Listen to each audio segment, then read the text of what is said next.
Mummy ఏం చేస్తున్నావు? దోసకాయ పచ్చడి, తొక్కు తెలంగాణ తొక్కు, దోసకాయ తెలంగాణ తొక్కు. చూడండి బాగా వచ్చింది. ఇట్లా దీని ప్రాసెస్ ఏందన్నది నేత్ర ఛానల్ ఉంటుంది, పక్క చూడుర్రి. దోసకాయ అంటే ఇది చపాతీకి తినచ్చు, రొట్టెకి తినచ్చు, జొన్న రొట్టెకి తినచ్చు, మక్క రొట్టెకి తినచ్చు, మీరు ఏదానికి దోశకి తినచ్చు. మీ ఇది ఏదానికి తినాలన్నా కానీ టేస్ట్ ఓ లెవెల్ ఉంటుంది. ఇక దీని కొరకైతే నేను ఏం చెప్పలేను. ఈ అన్నం గుడుకో టేస్ట్ ఇది ఏంటంటే ఒక 10 మందికి పెట్టుకోవచ్చు. ఒక దోసకాయతోటి మనం ఇది చేసి ఎంత బాగుంటుందో టేస్ట్ అయితే ఇక నేనైతే చెప్పలేను. మీరు చేసి తిని నాకు లైక్ పెట్టుర్రి, ఒక లైక్ అయితే కొట్టుర్రి. ఇది చేసినాక మరవరు లైక్ కంపల్సరీ కొడతారు.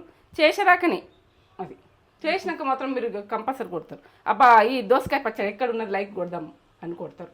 నేనైతే చెప్తున్నా, నేను కన్ఫర్మ్తో టేస్ట్గా ఉండకపోతే మీ ముందు